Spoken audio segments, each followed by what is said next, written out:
Our first challenge of the day was brought to us by Citizens Advice Scotland's Extra Help Unit. They posed the question, how can technology help to quickly identify and prioritise support for people in the most vulnerable situations, starting with those having energy problems?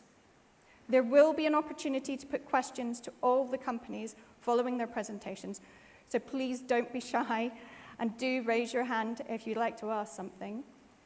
But now I'd like to welcome George Holmes from Citizens Advice Scotland to introduce this first challenge, and Andy and Harriet from HelpFirst to join us on stage to present their solution.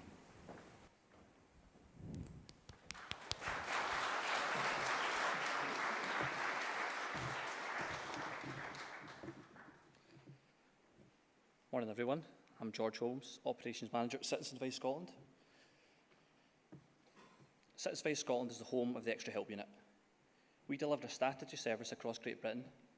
The unit supports consumers and micro businesses in vulnerable situations with their energy and post complaints. Demand for our service is at an all-time high and continues to rise. In the last year, we dealt with 40,000 cases, which was more than double the amount of cases we dealt with the year before. A staggering 80% of consumers contact us at a point of crisis when they're struggling to stay on supply, often due to a lack of funds. At the Extra Help Unit, we work really hard to achieve positive outcomes for consumers who find themselves in these circumstances. People contact us by telephone, email, by letter, and communication we receive can be unstructured. In a client base where everyone is vulnerable, we need to identify people in crisis and get them the right support at the right time. This includes people who are at risk of harm or have suicidal thoughts. My colleagues are passionate about the work they do, but as workloads and complexity increases, the risk of missing an important piece of information, we risk missing an important piece of information. So, that brings me to our challenge. We need a technology solution which will analyse all our incoming contacts and identify who we need to help first. We want our organisation to lead an example for consumers and our team's wellbeing and put that at the heart of our service. It's been a really great opportunity for Citizens Advice Scotland to be part of the CivTech 8 Challenge. We're really excited about innovation and the solution that Andy and his team are building and developing. We can see a future where our team feel more confident that consumers in crisis won't be missed and the impact the solution could have for other organisations. We believe the right solution, put simply, will save lives. Thank you.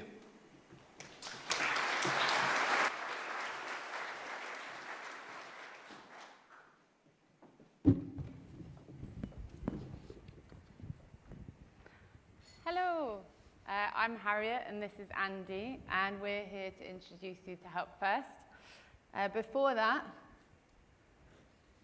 I'd like you to meet Dan. Dan lives at home with his wife and 2 kids.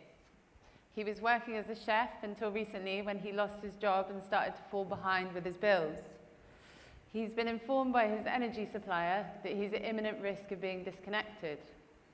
He's worried because his son is diabetic and relies on insulin they have to keep in the fridge, so he needs the electricity running. The stress is starting to affect his mental health. Dan's situation is exactly the kind that the Extra Help Unit wants to prioritise. But there isn't just Dan. There's also Fatima, a pensioner, living at home alone with long COVID. She's struggling to top up her gas meter.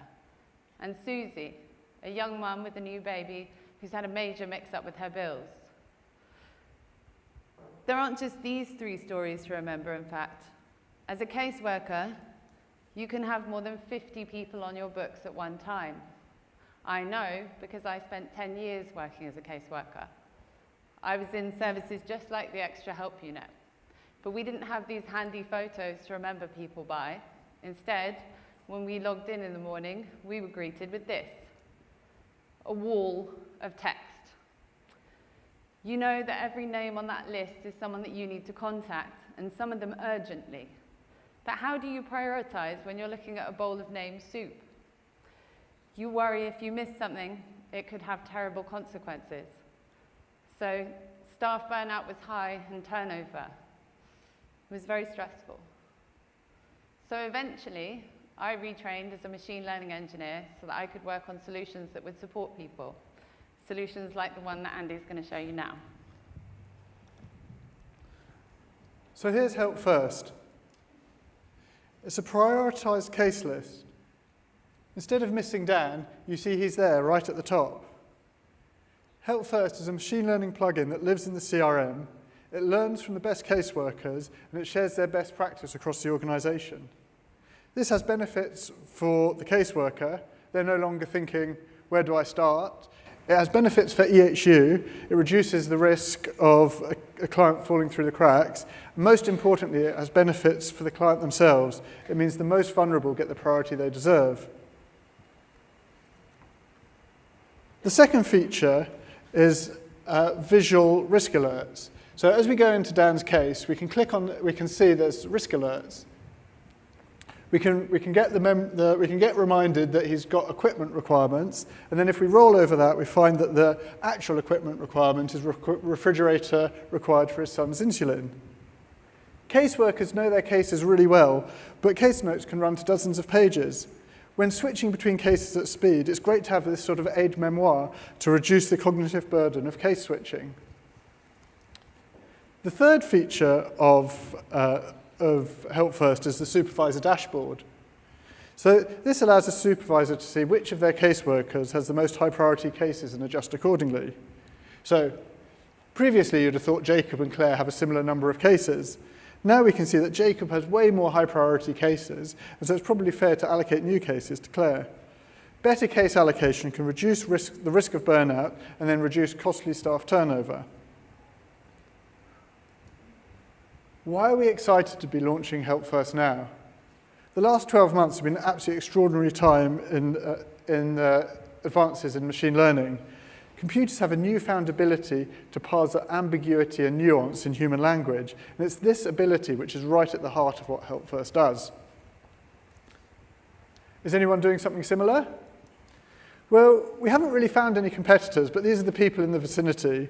A lot of the CRMs have plugins which do some sort of cohort analysis, but they offer population-level generalizations rather than digging in to give the person-centered care that EHU and similar organizations require. There's startups who do drill down to the individual, but they're focused on the upsell rather than looking at vulnerability. And then there's a batch of data firms who offer amazing demographic data, which is one insight into risk, but we're starting from the individual, and this is a totally different approach. Who might benefit from this after Extra Help Unit? Well, we see at least three categories: utilities, social care, and finance. Harriet and I were at the Future of Utilities conference last week, and identifying vulnerability was one of the biggest themes of the conference. In panel session after panel session, organizations figure out how they're going to implement the Ofgem's Vulnerability 2025 strategy. HelpFirst has a great answer in that area.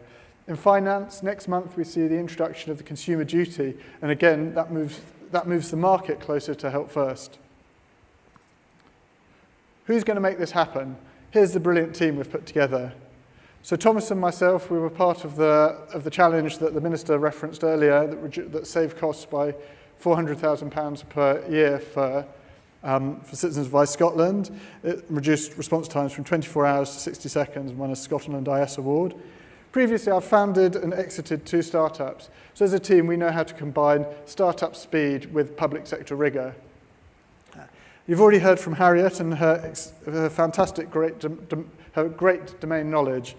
Also, Greg and Kezia have both worked in medical startups that look at how they can better prioritize patients using machine learning, projects that kind of resonate with what we're doing and provide a great source of advice.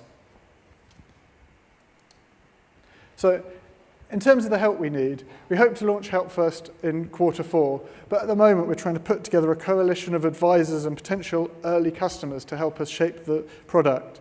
We want to put together a mission-based approach so we can solve this problem of vulnerability detection once and for all across various government departments and other public sector bodies. So if you're working in an area where you have vulnerable clients and you struggle to prioritize them, we'd love to hear from you. Either send us an email or come and talk to us afterwards, or follow us on Twitter. Thank you very much. Thank you.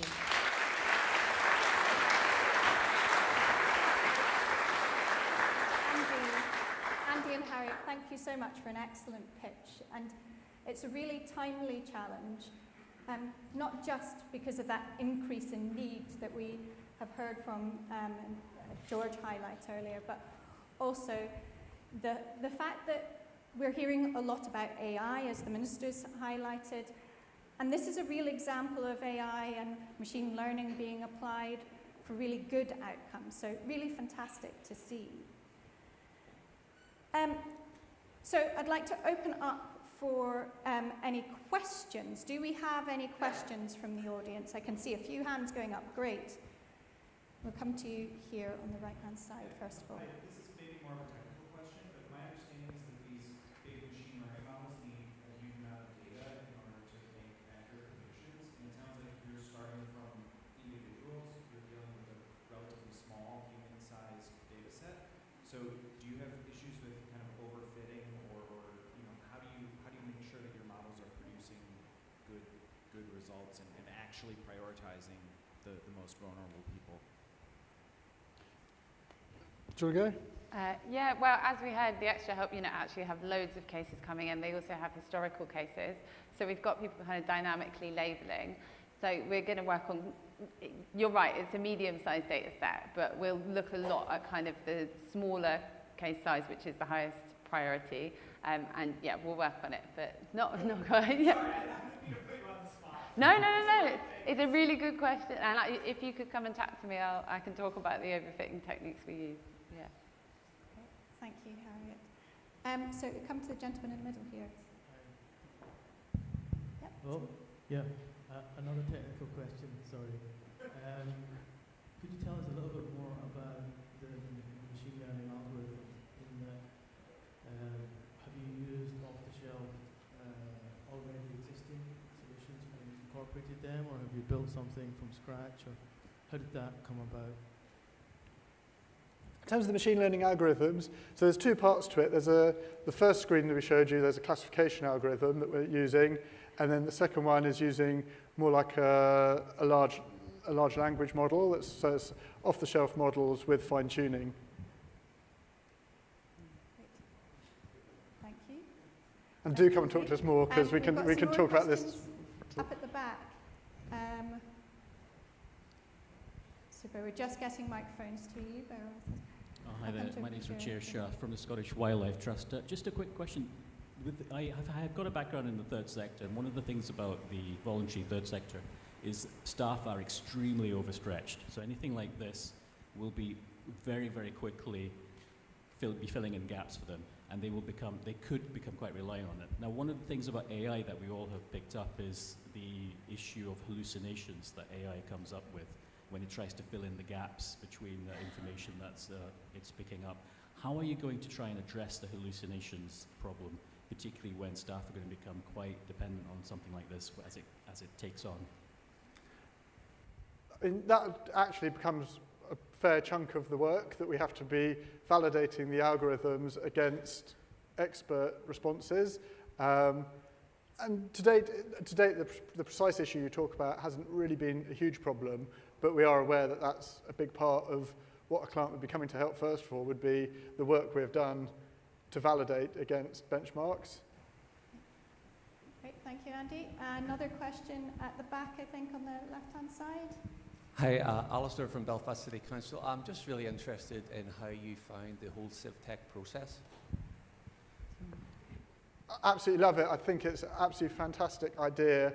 One of the biggest problems as a startup is finding a really chunky problem to get your teeth into. That comes from the start. So to then get the help, the guidance along the way, the kind of exposure to the person who's really got the problem, it would be impossible for us as entrepreneurs to deliver this type of tech for good solution without something like CivTech.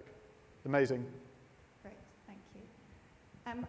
I know that there are more questions, but unfortunately that is all we've got time for. So if you'd like to follow up with Andy or Harriet, please do remember that they have their stand in the fringes, and all the company's details are also available on the website, on the Demo Day website. So either follow up today or at your leisure. But thank you very much, Andy, Harriet, and Thank you.